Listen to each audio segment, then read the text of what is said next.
Saudaraku, sebetulnya dan juga Bapak Ibu Saudara yang mengikuti ibadah ini dengan streaming dimanapun Bapak Ibu Saudara berada, kita semua percaya bahwa pada minggu-minggu ini kita semua ada di dalam keterbatasan. Di satu sisi kita percaya bahwa Tuhan memberi kita roh, bukan roh yang membuat kita takut dan gentar. Tidak ada yang perlu kita takutkan dengan semua situasi yang ada di bangsa dan negara, bahkan di muka bumi ini. Bagaimanapun juga semua tetap dalam kendali Tuhan. Bagaimanapun juga semua tetap dalam pengaturan Tuhan. Bahwa kita juga menghormati dan tunduk kepada pemerintah yang adalah wakil Allah, wakil Tuhan di muka bumi ini. Karena itulah dalam ibadah kita beberapa minggu ke depan kita akan berkumpul di rumah masing-masing.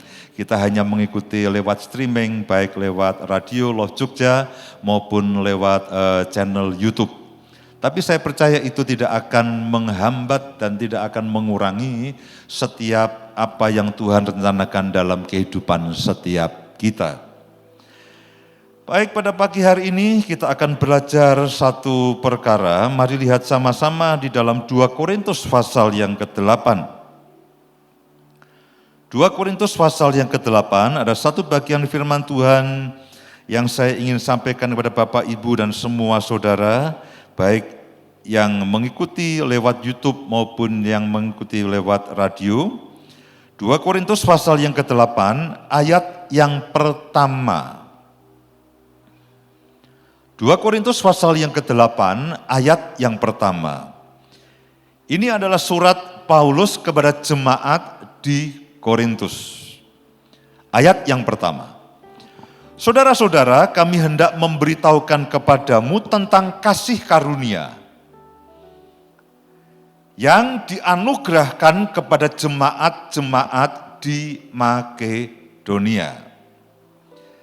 Isi surat kali ini yang disampaikan oleh Paulus, itu dia ingin memberikan satu gambaran dan satu contoh mengenai kasih karunia yang dianugerahkan atau diberikan secara cuma-cuma kepada jemaat-jemaat di Makedonia.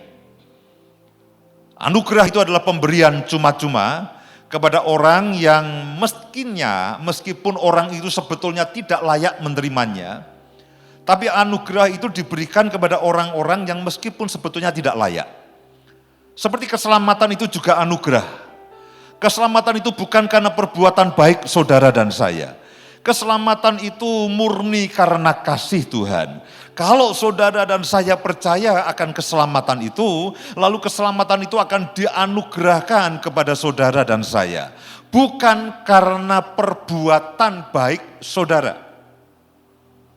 Saya masih ingat pada waktu SMP, itu guru agama saya terus mengajarkan, memastikan bahwa kami semua mengerti bahwa keselamatan itu adalah anugerah, bukan karena perbuatan baik. Justru ketika kita sudah diselamatkan, kita dianugerahi, baru kita melakukan hal-hal yang baik sesuai dengan pimpinan roh. Nah, itulah anugerah. Nah, apa yang akan kita baca ini adalah mengenai kasih karunia. Mengenai kasih karunia yang dianugerahkan, yang diberikan secara cuma-cuma kepada jemaat yang di Makedonia. Nah, apa yang kita baca itu merupakan gambaran dari anugerah itu apa? Saya berharap ketika kita mempelajari ayat demi ayat, Bapak Ibu semua saudara akan mengerti, oh anugerah itu seperti ini. Pada prinsipnya, pada intinya, pada dasarnya adalah anugerah itu adalah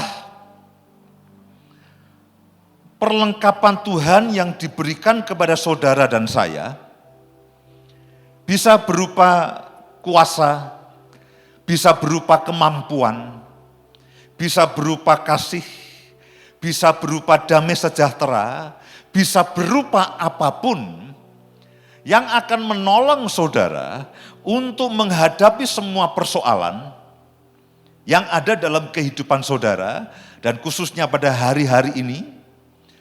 Anugerah itu juga, kasih karunia itu juga yang akan memampukan saudara dan saya untuk menyelesaikan akan destiny Tuhan, menyelesaikan akan tujuan ilahi yang Tuhan tetapkan dalam kehidupan saudara dan saya. Setiap panggilan beban pelayanan itu selalu dilengkapi dengan kasih karunia. Kadang orang mengatakan ketika ketemu dengan saya, Pak, Bapak sebagai gembala itu kan urusannya banyak. Bapak harus punya keluasan hati. Bapak harus mendengarkan banyak orang. Bapak harus siap mendengarkan keluhan, mendengar persoalan dari semua orang. Katakanlah kalau jemaat ada 500, berarti Bapak harus siap-siap mendengar problem dari 500 orang itu. Apa Bapak sanggup? Saya katakan kalau saya secara manusia, saya tidak akan sanggup. Kadang-kadang ngurusi problem sendiri saja, itu tidak ada selesainya. Kadang-kadang ngurusi problem suami istri, problem dalam rumah tangga pun juga tidak ada selesainya. Tapi saya selalu katakan itu kasih karunia. Itu adalah kemampuan ilahi yang Tuhan berikan kepada orang-orang, kepada semua orang. Dan kemampuan ilahi ini bisa berupa apapun. Bisa karena kesanggupan, bisa berupa kuasa, bisa berupa kasih, bisa berupa damai sejahtera, bisa berupa keterampilan apapun. Sehingga ketika saudara dikasih karuniai, dengan dianugerahi dengan kasih karunia itu, saudara akan punya kemampuan yang berbeda dengan orang lain. Contoh begini, katakanlah Adi Salitonga ini. Dia melayani orang-orang yang katakanlah orang sebut orang gila. Berapa jumlahnya sekarang? Berapa? 24. 24 orang yang orang sebut orang gila, dia sebut murid, bukan orang gila. Karena pada kenyataannya mereka bisa diajar untuk melakukan banyak hal yang baik. Ya, kalau kita menganggap gila, ya dia akan gila. Dan itu 24 tinggal bersama-sama dengan istri dan anak-anaknya. Kita saja kadang-kadang ketemu satu, kita memilih mencari jalan yang lain. Kadang-kadang begitu ada satu di pasar atau ada di terminal, ya kita mencoba mencari jalan yang lain, tidak ingin bertemu dan bertatap muka atau bahkan bersalaman dengan dia, kita akan tidak lakukan itu. Ini 24. Tinggal serumah dengan istri dan anak-anaknya 24 jam sehari. Dan saya lihat dia tidak stres, istrinya juga tidak stres, anak-anaknya juga tidak stres. Ya, saya lihat dia juga tambun, ya, istrinya juga makmur, anak-anaknya juga makmur semuanya. Bagaimana bisa begitu? Kita melihat satu saja takut. Tapi ini Adi Sali dengan semua keluarganya tinggal bersama 24 jam sehari dan sudah berapa tahun? Ida sudah berapa tahun? Hampir berapa? 20 tahun. Hampir 20 tahun. Tinggal bersama dengan orang yang kita sebut orang gila. Apakah Ida punya masalah kejiwaan? Masih normal kan? Dia normal, dia bahagia, dia lakukan segala sesuatunya dengan baik. Bagaimana itu bisa terjadi? Itulah kasih karunia. Itulah kesanggupan yang Tuhan berikan kepada dia. Sehingga dia bisa menjadi kepanjangan Tuhan untuk menolong orang-orang yang terabaikan. Itulah kasih karunia, kesanggupan Tuhan. Sehingga dia punya kesanggupan. Yang lainnya, Ibu Surmi, Pak Cecep yang ada di panti asuhan, dan semua dengan pelayanan saudara dan sebagainya. Semuanya itu adalah kasih karunia. Jadi kasih karunia itu adalah kesanggupan yang Tuhan berikan kepada saudara dan saya. Nanti kita lihat, yang pertama itu adalah kesanggupan untuk menyelesaikan rencana Tuhan dalam hidup saudara dan saya. Amin. Yang kedua adalah kesanggupan untuk menghadapi semua masalah yang ada di dalam kehidupan kita. Paling tidak itulah fungsi kasih karunia dalam kehidupan kita. Mari kita lanjutkan pada ayat yang kedua. Perhatikan apa yang terjadi di jemaat Makedonia ini. Saya berharap ketika kita melihat ayat demi ayat, saudara mengerti bahwa oh inilah kasih karunia itu seperti ini. Selagi dicobai dengan berat. Jemaat Makedonia ini selagi dicobai dengan berat dalam pelbagai penderitaan. Dikatakan dicobai dengan berat, bukan dicobai dengan ringan. Pencobaan yang sedang dihadapi jemaat Makedonia ini bukan ringan. Alkitab mengatakan dicobai dengan berat. Dalam pelbagai penderitaan, artinya bukan hanya satu penderitaan. Ada banyak masalah, ada banyak penderitaan yang sedang dihadapi dan dialami oleh jemaat Makedonia. Dan Alkitab mencatat, dia menghadapi, dicobai dengan berat dalam pelbagai masalah dan penderitaan. Sama dengan hari-hari ini. Tadi pagi ketika saya turun dari pesawat di bandara, sepi sekali. Sepi sekali. Ya, kami hanya berberapa, 8 atau 9. Ketika kami antri di tempat pengambilan bagasi, hanya ada bagasi kami. Lainnya tidak ada. Ya, ketika saya naik taksi, saya tanya bapak taksinya, Pak gimana Pak? Aduh Mas, sepi sekali. Banyak penerbangan yang dibatalkan. Sehari cuma bisa narik 1, kalau beruntung 2. Dan setiap kali saya ketemu dengan orang, mereka katakan kita tidak tahu situasinya. Kita tidak tahu keadaannya. Dengan semua virus yang sekarang ini menyebar. Bukan hanya masalah kesehatan yang dirisaukan oleh banyak orang. Tapi bagaimana juga dengan dunia bisnis. Kemarin di Surabaya saya ketemu dengan seorang teman yang punya pekerjaan biro travel, perjalanan. Saya tanya bagaimana dengan tur-tur semua ke luar negeri. Dia katakan semua berhenti. Dan masih banyak yang lainnya. Yang hari-hari ini akan menghadapi situasi yang bahkan kita tidak tahu, kita tidak mengerti ujungnya akan seperti apa dan kapan semua ini akan berlalu. Kita hanya bisa berdoa, kita hanya bisa berharap kepada Tuhan, kita hanya bisa menguatkan iman kita bisa mengucapkan deklarasi firman. Kita berharap, kita berdoa, kita menguatkan iman bahwa semuanya akan tetap dalam kendali Tuhan. Tapi toh sebagai manusia acap kali kita juga muncul akan sisi-sisi kekhawatiran itu. Di satu sisi saya ketemu dengan teman-teman yang mereka punya bisnis dan mereka katakan, Pak ini bisnis saya berhenti. Meskipun di sisi yang lain, saya ketemu dengan seorang teman yang bisnisnya adalah obat-obatan dan vitamin. Saya lihat wajahnya tersenyum.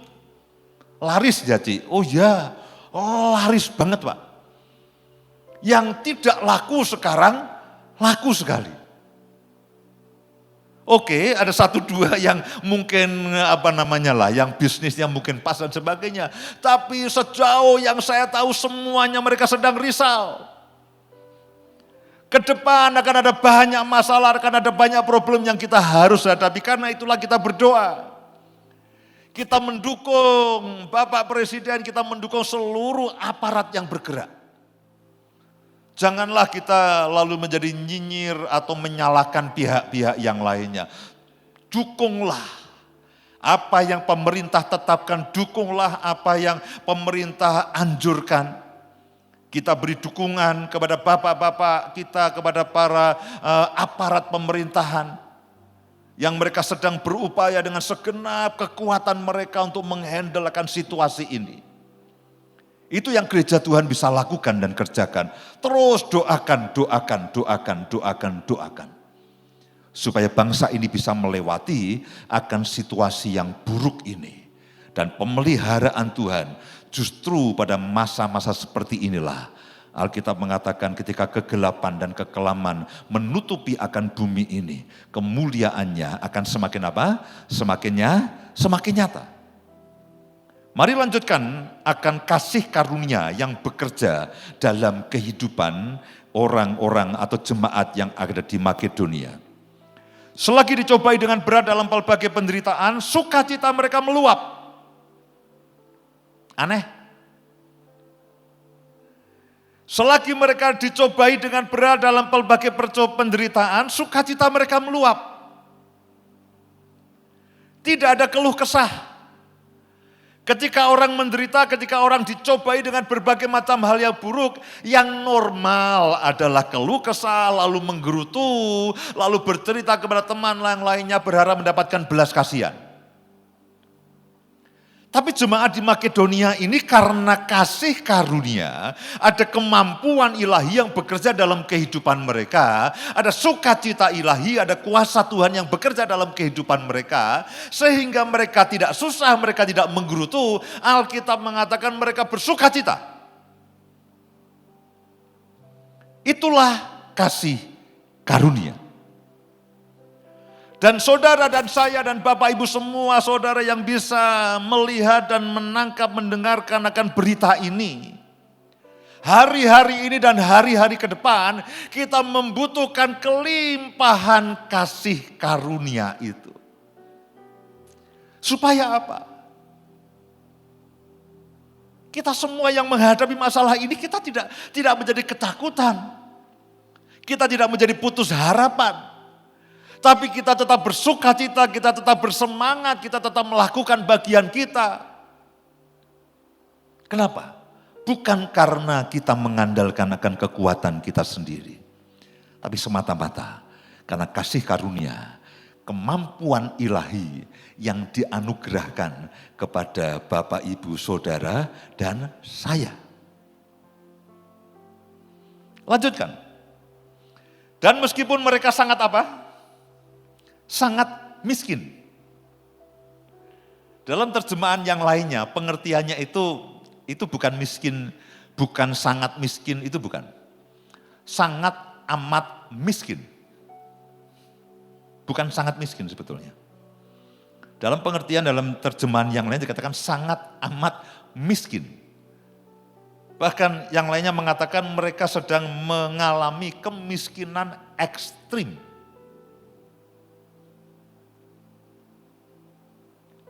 Jadi mereka sangat miskin, tapi yang menarik. Mereka kaya dalam apa? Kemurahan. Siapa yang bisa membuat orang yang miskin secara ekstrim menjadi orang yang murah hati? Kasih karunia.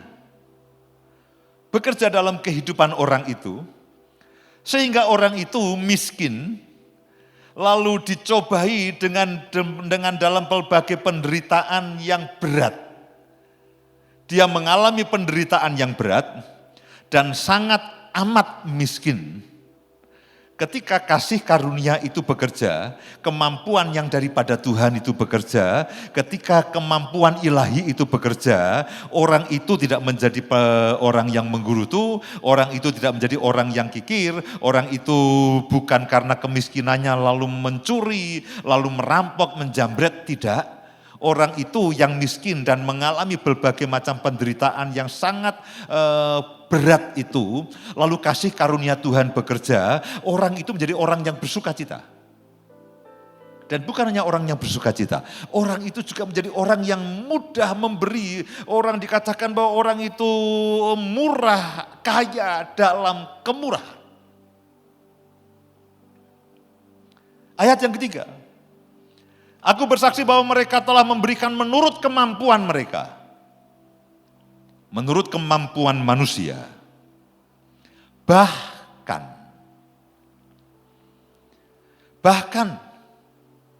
Ini kasih karunia. Bahkan itu kasih karunia. Dikatakan bahwa mereka memberikan menurut kemampuan mereka. Itu kemampuan manusiawi mereka. Bahkan. Nah, kata-kata bahkan ini sebetulnya menggambarkan bahwa ada kasih karunia yang bekerja dalam kehidupan dia, dalam kehidupan mereka. Dan Alkitab mengatakan melampaui kemampuan mereka, beyond human. Melebihi kemampuan saudara dan saya. Melebihi kemampuan yang terpasang dalam kehidupan manusia. Karena itulah setiap kita hari-hari ini kita betul-betul memerlukan dan kembali kepada kasih karunia Tuhan. Ke depan kita akan mengalami berbagai masalah dan persoalan yang kita tidak tahu. Dan bukan hanya itu, kita punya tujuan ilahi. Apakah lalu karena masalah ini lalu kita adu, Pak? Saya tidak tahu ini apakah tujuan ilahi Tuhan, panggilan surgawinya akan digenapi dalam hidup saya atau tidak. Mari kembali kepada kasih karunia Tuhan. Perhatikan ayat yang keempat. Dengan kerelaan sendiri mereka meminta dan mendesak kepada kami. Jadi tidak basa-basi saudaraku. Supaya mereka juga beroleh kasih karunia untuk mengambil bagian dalam pelayanan kepada orang-orang kudus. Mereka memberikan lebih banyak daripada yang kami harapkan. Jemaat di Makedonia adalah jemaat yang berlimpah-limpah dengan kasih karunia. Mereka memberikan diri mereka pertama-tama kepada Allah, kemudian oleh karena kehendak Allah juga kepada kami. Itulah kasih karunia. Mari lihat sama-sama di dalam 1 Petrus pasal yang ke-5 ayat yang ke-10.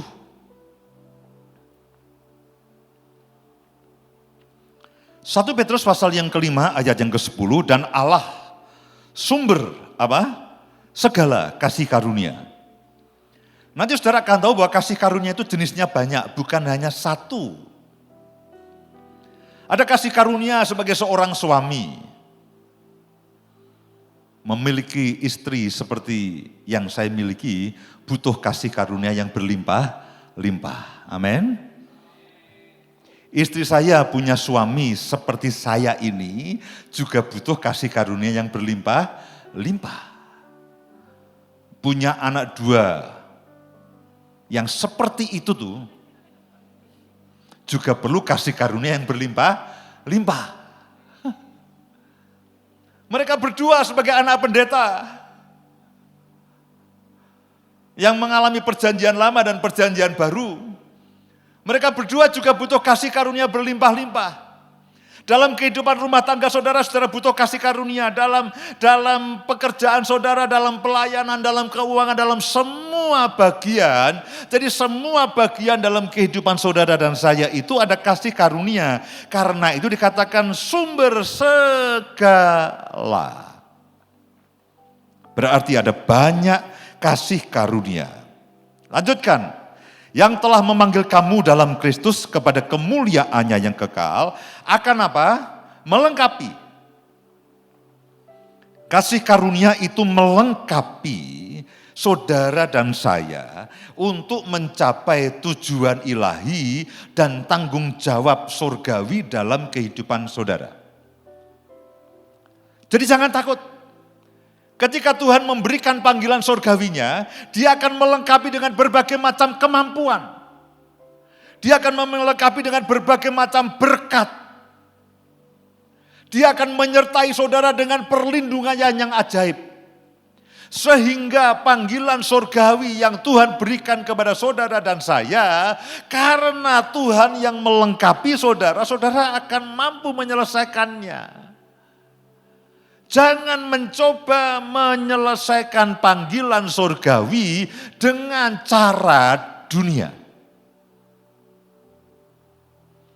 Jangan mencoba hidup di dalam kodrat ilahi yang Tuhan tetapkan kepada saudara dan saya dengan cara dunia. Dengan cara manusiawi, tidak akan bisa. Satu-satunya cara kalau saudara ingin menggenapi kodrat ilahi dalam hidup saudara, ingin menggenapi panggilan surgawi, ingin menggenapi destiny yang Tuhan berikan pada saudara dan saya, saudara harus mengandalkan kasih karunia demi kasih karunia yang akan melengkapi saudara. Meneguhkan.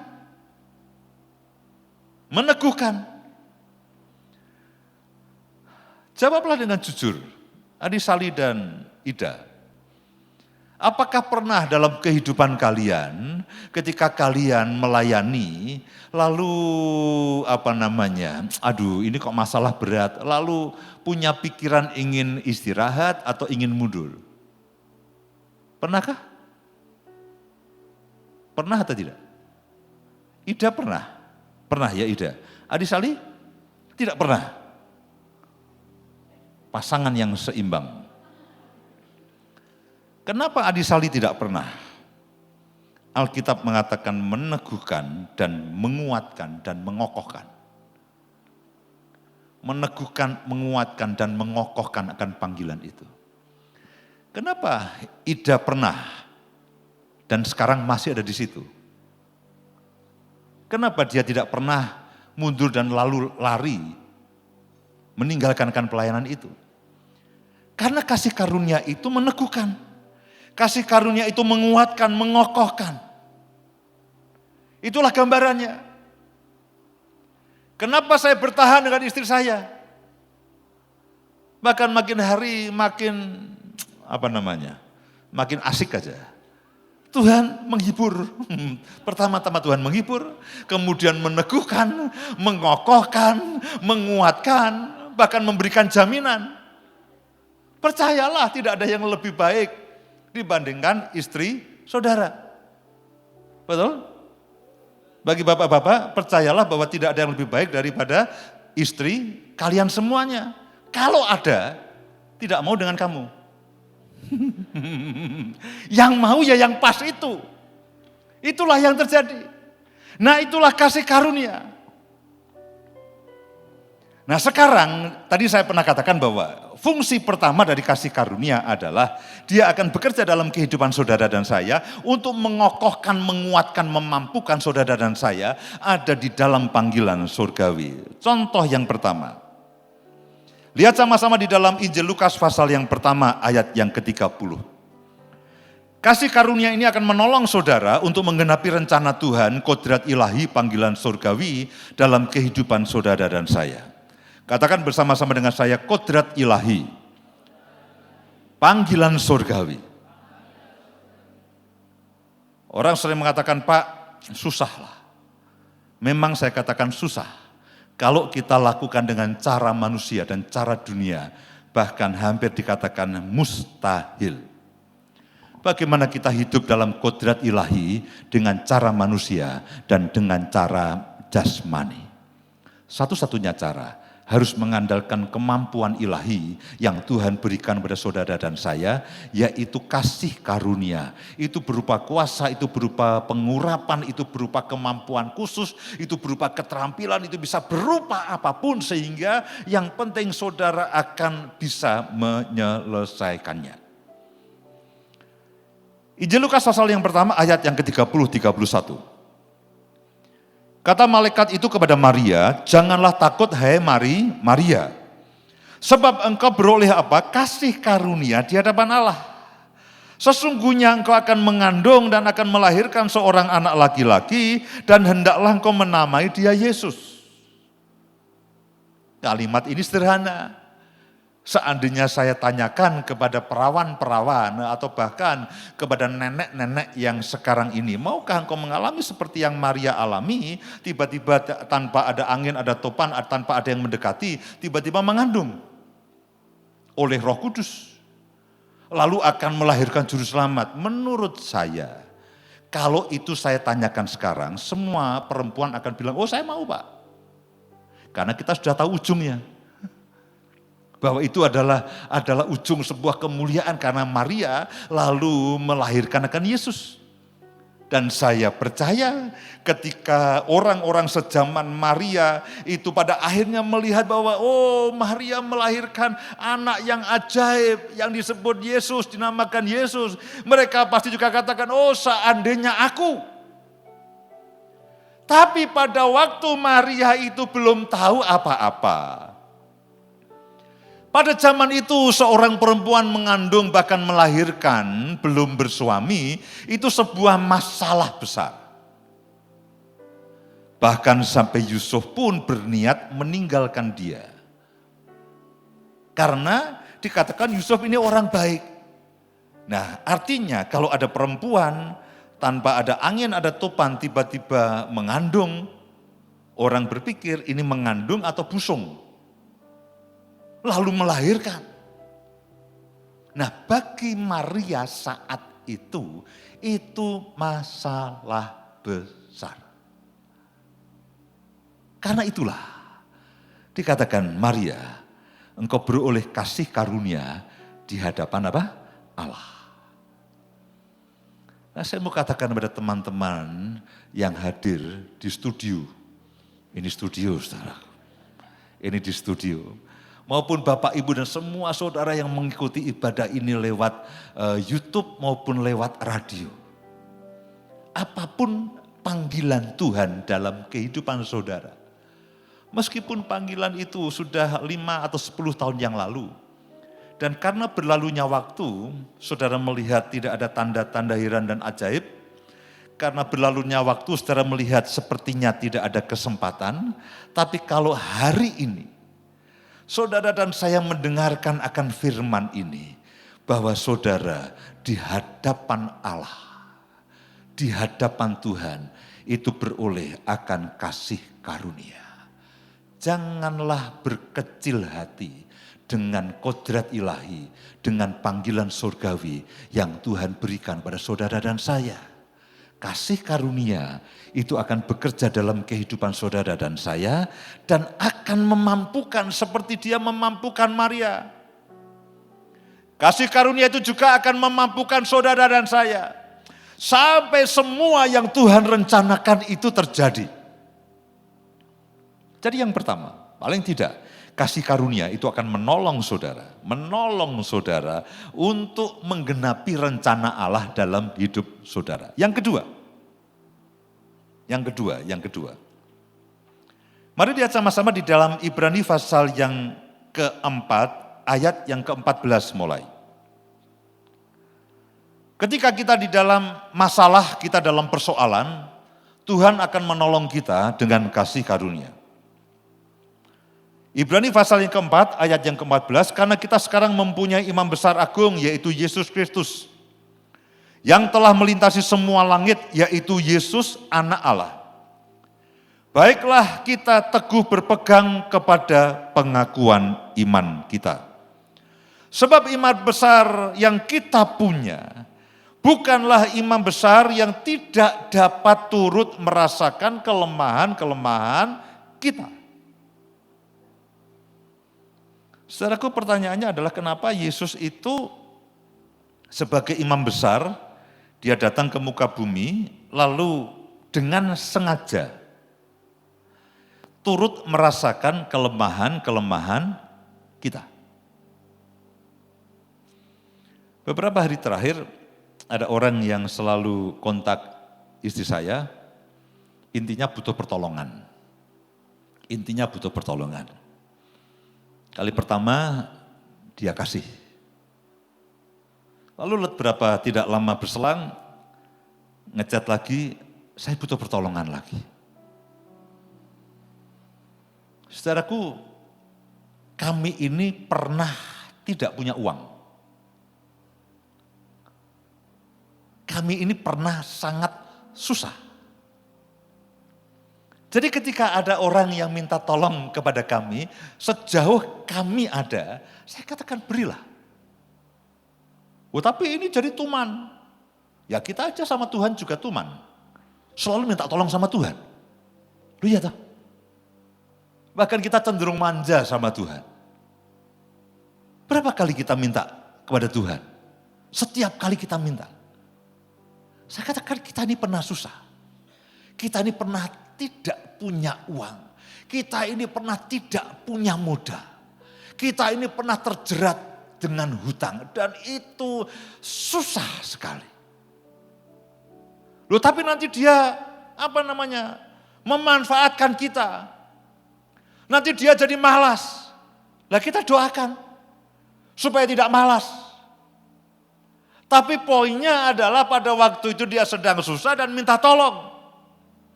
Dan setiap kali mungkin dia susah, dia akan ngechat saya dan akan minta tolong. Saya katakan, sejauh kita punya, kasihlah.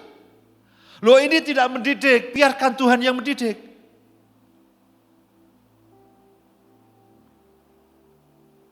Karena acap kali dengan Tuhan pun saya juga begitu. Dididik Tuhan juga tidak segera belajar.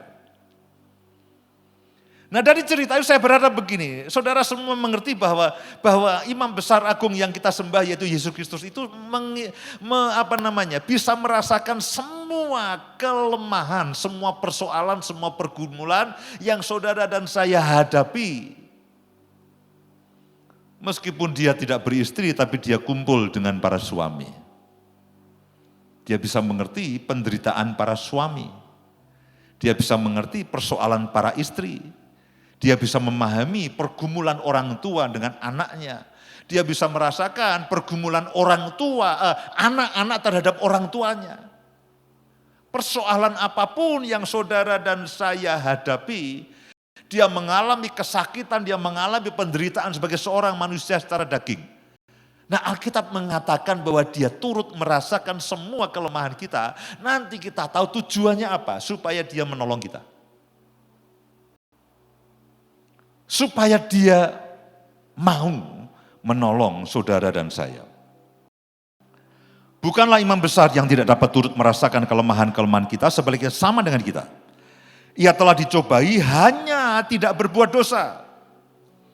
Ayat yang ke-16 ini merupakan poin penting. Entah berapa ratus kali ayat ini setiap kali saya ucapkan, setiap kali saya punya masalah, punya persoalan, ayat ini selalu saya ucapkan.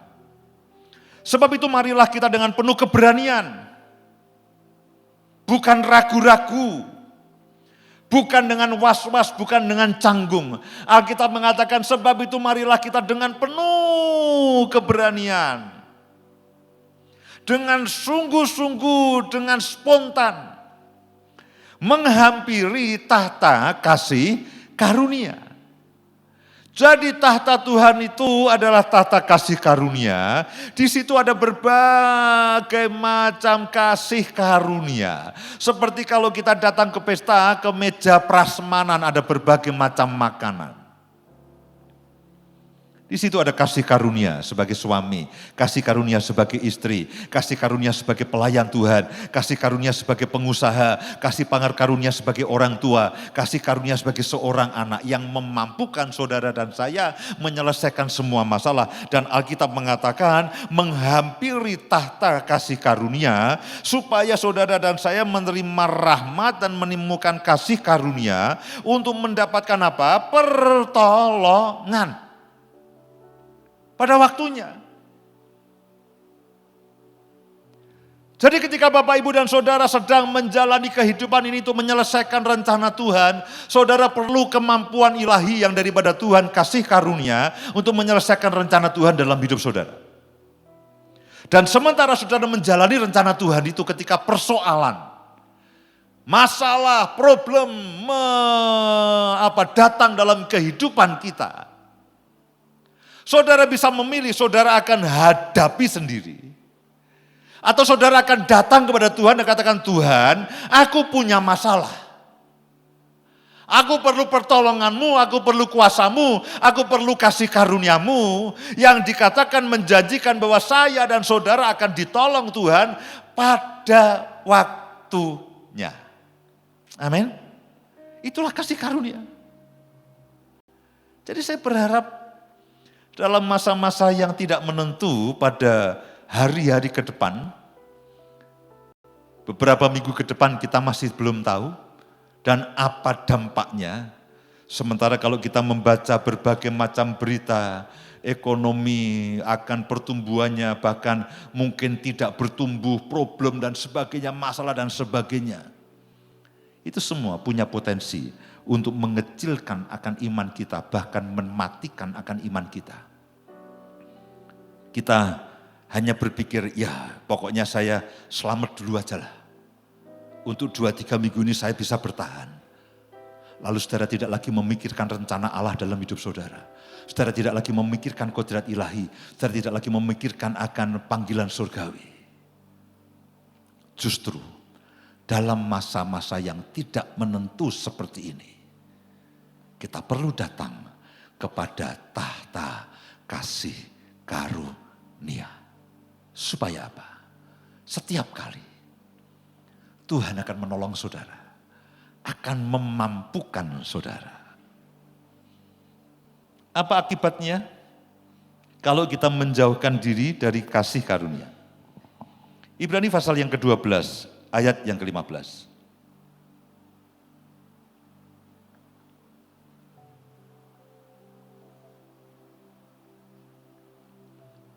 Ibrani pasal yang ke-12, ayat yang ke-15. Mari baca bersama-sama dengan saya. 1, 2, 3. Jagalah supaya jangan ada seorang pun menjauhkan diri dari kasih karunia Allah. Agar jangan tumbuh akar yang pahit, yang menimbulkan kerusuhan dan yang mencemarkan banyak orang. Kasih karunia Allah itu akan membuat Tuhan campur tangan dalam hidup saudara. Karena itu Alkitab katakan setiap kali saudara datang kepada tahta kasih karunia itu. Supaya saudara mendapatkan pertolongan. Nah bagian yang lain mengatakan begini. Sebuah peringatan, kamu jangan menjauhkan diri dari tahta kasih karunia Allah. Karena kalau kamu menjauhkan diri dari tahta kasih karunia Allah, itu artinya kamu menjauhkan diri dari pertolongan Tuhan, kamu menjauhkan diri dari campur tangan Tuhan dalam hidupmu. Ketika kamu, saudara dan saya menjauhkan diri dari campur tangan Tuhan, dikatakan kita akan tumbuh akar pahit karena persoalan itu tidak akan selesai, makin lama makin berat. Akibatnya apa? Tumbuh akar yang pahit. Saya tidak kasih contoh yang lainnya lah. Saya kasih contoh aja hubungan kami berdua, suami istri. Saya orang yang keras, saudara semua tahu itu, tidak perlu saudara aminkan. Batin saja di dalam hati. Istri saya juga, belakangan saya tahu dia ternyata keras. Sejujurnya pada waktu pacaran, saya tidak mengira bahwa dia itu perempuan yang keras. Cuman guyu saudara. Saya sejujurnya, saya baru mendapati bahwa dia lebih keras daripada yang saya duga. Itu ketika sudah menikah. Tapi apa boleh buat, tidak boleh dikembalikan. Barang yang sudah dibeli tidak boleh dikembalikan. Ditukar juga tidak boleh.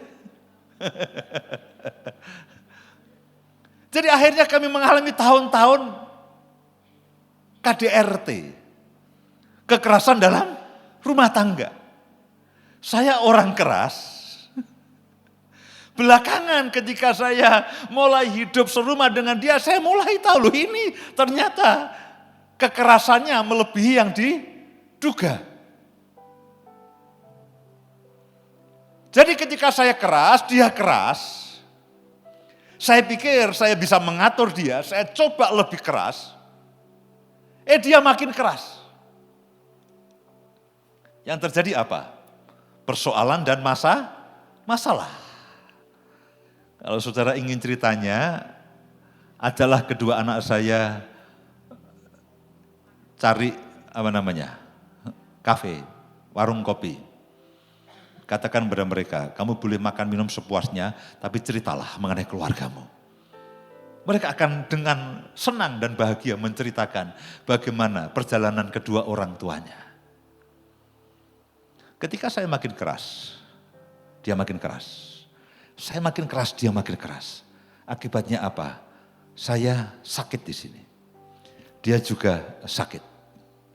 Ketika anak-anak melihat kedua orang tuanya saling menyakiti dengan ucapan-ucapan yang tajam, mereka juga sakit. Mereka juga sakit. Mereka juga akhirnya satu rumah tangga rusuh. Ya, rusuh. Hanya kita belum pernah panggil Satpol PP sih, belum pernah ya. Kita belum pernah panggil Satpol PP. Puji Tuhan ketika kita rusuh, kasih karunia semakin kuat. Sampai saya menyadari bahwa Tuhan, saya tidak bisa mengubah dia.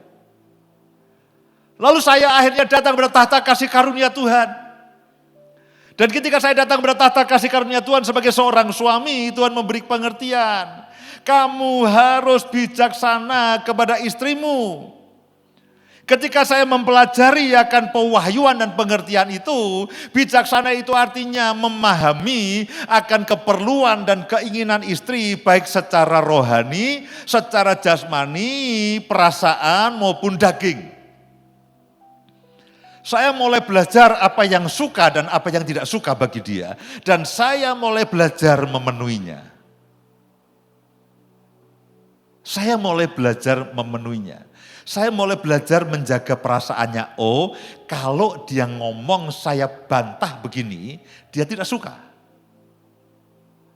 Belakangan saya lebih banyak diam dan tidak membantah. Karena saya tidak ingin melukai akan perasaannya. Memang ada perempuan yang mau dilukai perasaannya. Tolong bisa angkat tangan. Tidak ada. Nah saya juga serahkan dia dan dia juga menyerahkan dirinya kepada tahta kasih karunia. Akhirnya dia belajar menjadi seorang istri, dikatakan, "Hai istri, tunduklah kepada suamimu."